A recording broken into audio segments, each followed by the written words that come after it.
Good morning students. आज हम आपका टॉपिक शुरू करेंगे प्लांट टिश्यू कल्चर। ये फर्स्ट पेपर है आपका। तो सबसे पहले हम इसका लेंगे introduction part. Plant tissue culture है क्या? जो कल्चर शब्द है, ये शब्द आया है जब हम किसी भी सेल्स को ग्रो करते हैं मीडियम पे, तो उसको हम कहते हैं कल्चर। जैसे बैक्टीरियल कल्चर है या फंगल कल्चर है, तो हमने बैक्टीरिया को मीडिया पे ग्रो किया टू डिवाइड, उनको हमने डिवाइड किया, मल्टीप्लाई किया। इसी तरह से फंगल, तो हम उसे कहते हैं कल्चर। अब क्योंकि यहाँ पे टर्म है प्लांट टिश्यू कल्चर, इसका मतलब हो गया कि we are growing plant tissues on culture media. Culture media, और ये जो कल्चर मीडिया है ये लिक्विड मीडिया हो सकता है या सॉलिड मीडिया हो सकता है। मीडियम का मतलब होता है वो मीडियम, न्यूट्रिएंट मीडियम, जिसमें कि वो सभी रिक्वायर्ड कंपोनेंट्स हैं जो कि किसी की ग्रोथ के लिए, अगर प्लांट टिश्यू है तो प्लांट टिश्यू की ग्रोथ के लिए जो इम्पॉर्टेंट है, जो चाहिए, तो हम उसे कहते हैं मीडियम।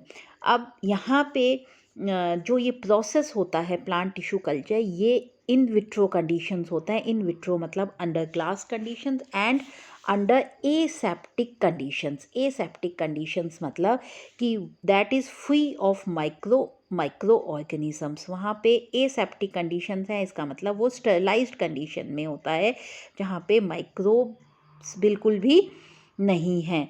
तो जो टिश्यू कल्चर है, इसकी अगर हम डेफिनेशन देखें तो डेफिनेशन इसकी है कि ये वो टेक्निक है जिसमें कि प्लांट सेल्स को, टिश्यूज़ को या ऑर्गन्स को आर्टिफिशियली न्यूट्रिएंट मीडियम में ग्रो किया जाता है अंडर एसेप्टिक कंडीशंस।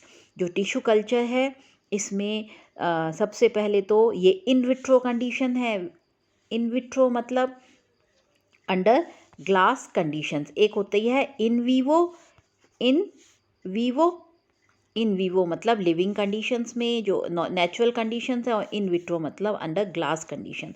तो हम लैब में ये वाला प्रोसेस करेंगे जहाँ पे कि हम टिश्यू को ग्रो करेंगे। तो टिश्यू कल्चर में एक्चुअल में है क्या कि हम कोई भी टिश्यू प्लांट का ले लेंगे, उसको हम टेस्ट ट्यूब में ले सकते हैं, फ्लास्क में ले सकते हैं। अब क्योंकि ग्रो किस में करेंगे हम, मीडियम पे अंडर एसेप्टिक कंडीशंस, इसलिए ये फ्री ऑफ माइक्रो ऑर्गेनिजम्स है, तो ये पैक्ड है।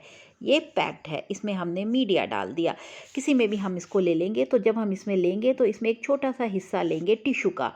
ये टिश्यू का जो हिस्सा है जिसको हम कहते हैं एक्स प्लांट, इसको हम बोलते हैं एक्स प्लांट। अब ये एक्स प्लांट क्या है? एक्स प्लांट प्लांट का कोई भी हिस्सा।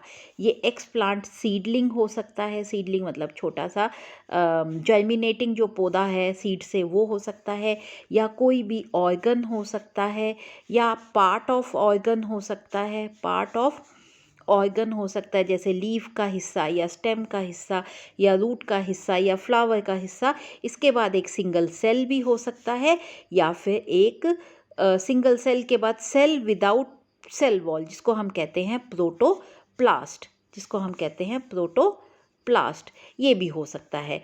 तो ये सब जो हैं इसके एक्सप्लांट है। तो एक्सप्लांट जब हम इसमें डालेंगे, तो टिश्यू कल्चर टेक्निक में एक्सप्लांट हमने यहाँ डाला। जब एक्सप्लांट डाला तो ये इस न्यूट्रिएंट मीडियम में ऐसे कंपोनेंट्स हैं जो कि इसको वापस से डिवाइड करना, जो है ये परमानेंट टिश्यू बन चुका है जिसमें डिवीजन एबिलिटी ख़त्म हो गई है। लेकिन ये जो यहाँ पे जो मीडियम है, इसके अंदर हमने ग्रोथ हार्मोन्स डाले हैं, तो ग्रोथ हार्मोन्स की वजह से ये जो एक्सप्लांट है ये वापस से डिवाइड होना शुरू हो जाता है, और डिवाइड होने के बाद ये बना देता है कैलस। जो ये कैलस यहाँ पे बना, इस कैलस से फिर वापस से पूरा नया प्लांट ऑर्गन फॉर्मेशन हो जाता है। So this is plant tissue culture, जिसकी हम डिटेल में स्टडी बाद में करेंगे। तो जो प्लांट टिश्यू कल्चर है, इसमें आपको क्या करना है, इसमें एक लिविंग टिश्यू लेना है, एक्सप्लांट। ये एक्सप्लांट मैंने आपको बताया, ये कोई भी पार्ट हो सकता है एक्सप्लांट का। सीडलिंग हो सकता है, ऑर्गन हो सकता है, सिंगल सेल हो सकता है, प्रोटोप्लाज्म। इसको जब हम मीडियम में रखेंगे, और मीडियम होगा जिसमें कि हमने सभी रिक्वायर्ड मिनरल्स डाल दिए हैं, तो साथ में हमने ग्रोथ हार्मोन्स डाले हैं, तो यहाँ डिवीजन हो जाती है, और डिवीजन के बाद वो वापस से पूरा प्लांट बना देता है। तो ये जो प्रोसेस है, ये जो डिवाइडिंग सेल्स हैं, क्योंकि प्लांट जो है ये इसमें जो टिश्यू जो ऑर्गन्स हैं इसमें डिवीजन की कैपेसिटी उस टाइम पे कैपेबिलिटी ख़त्म हो चुकी, क्योंकि वो परमानेंट टिश्यू बन चुके।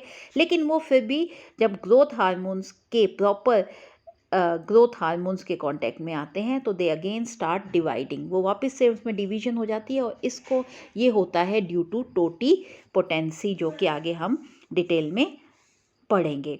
तो टिश्यू कल्चर क्या हो गया, आपको बेसिक पता चल गया। टिश्यू कल्चर का मतलब है कि हमने मीडिया बनाया, मीडिया में हमने वो सभी न्यूट्रिएंट्स डाले जो कि एक सॉइल में जो प्लांट को ग्रोथ के लिए चाहिए वो हमने यहाँ डाले। इसके बाद क्योंकि ये इन विट्रो कंडीशन है, ग्लास में है, तो हमने इसमें कुछ एडिशनल और भी सब्सटेंसेस डाले, जैसे ग्रोथ हार्मोन्स डाले, कार्बोहाइड्रेट, ऑर्गेनिक सब्सटेंसेस डाले।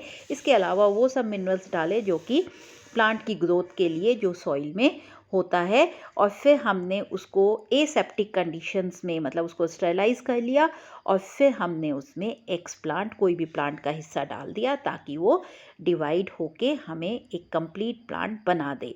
This is plant tissue culture. अब इसमें जो इम्पोर्टेंट लैंडमार्क्स जो हुए, लैंडमार्क्स मतलब क्या क्या इसमें रिसर्च जो है वो कैसे चली, और इम्पॉर्टेंट स्टेप्स जिसने कि इस ब्रांच को एक इम्पॉर्टेंट ब्रांच जो है प्लांट की बना दिया, और एक बहुत यूज़फुल प्लांट ब्रांच इसको बना दिया।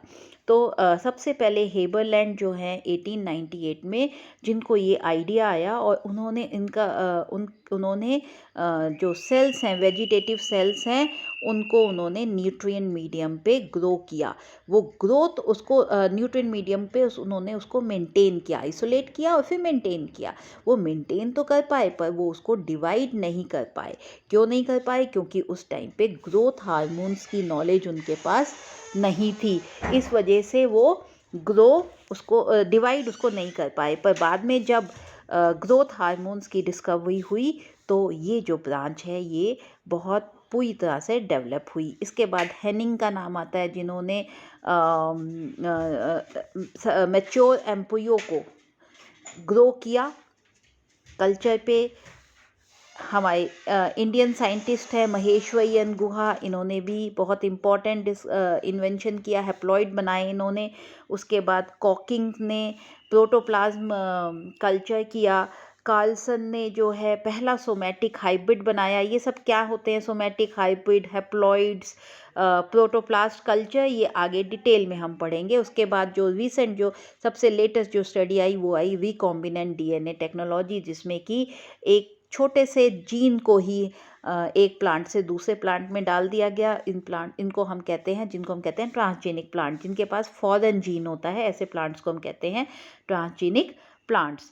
तो this is history of tissue culture. अगर हम इम्पॉर्टेंट लैंडमार्क्स देखें तो हेबरलैंड का नाम आप याद रखिए, he was the first man, इसलिए इनको father of plant tissue culture भी कहा जाता है। उसके बाद ये हमारे गॉथर्ट एंड नोबकोट हैं, जिन्होंने कल्चर किया केम्बियल टिश्यूज़ को, कैरेट के टिश्यूज़ को। उसके बाद ओवरबीक है, जिन्होंने न्यूट्रिशनल वैल्यू बताई कोकोनट मिल्क की। कोकोनट मिल्क जो है एंडोस्पर्म है, जिसको हम अनडिफाइंड मीडियम भी यूज़ करते हैं। देन मिलर एंड स्कूग, इन्होंने साइटोकाइनिन्स की इम्पोर्टेंस बताई एज अ डिवाइडिंग फैक्टर।